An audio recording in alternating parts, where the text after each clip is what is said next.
It may have a few dents and scrapes, some rust building along one side, wearing on the steering wheel and gear shift, but considering the mileage, owner Bruce Audley figures his 1999 Acura TL is in pretty good shape. The original engine, it's on its fourth timing belt, it's on its third transmission. Audley is a traveling sales agent. He spends a lot of time on the road, the equivalent of a year and a half averaged out at 80 kilometers per hour. All these miles have been in Alberta. The car's never left. My biggest route would be Edmonton, Calgary. I spend most of the time on Highway 2.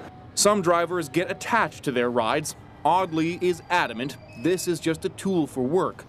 But there is one memory he'll never forget. So he always tells that story. Involving his niece, who at 16 is a year younger than the car she was nearly born in. Like, my mom was in labor, basically. Like, she was about to have me in his car, and he was worried about the seats, the leather seats. The problem wasn't damaging the leather, it was that they're electrically heated, and I was worried about her dripping amniotic fluid onto the heating grid and therefore frying the baby. That's the closest we came to having a birth in the car. Sentimentality aside, it's time for the moment of truth. I don't think it goes over. A few laps around the parking lot, driving the last few hundred meters. It's not going over. It freezes. And the odometer does not loop around, stopping at 6 consecutive 9s. Well, that's anticlimactic.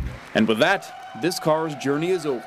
Traded in for a brand new model, complete with winter tires provided by the dealership.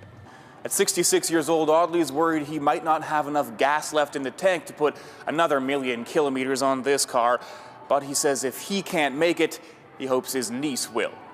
Jeremy Thompson, CTV News, Edmonton.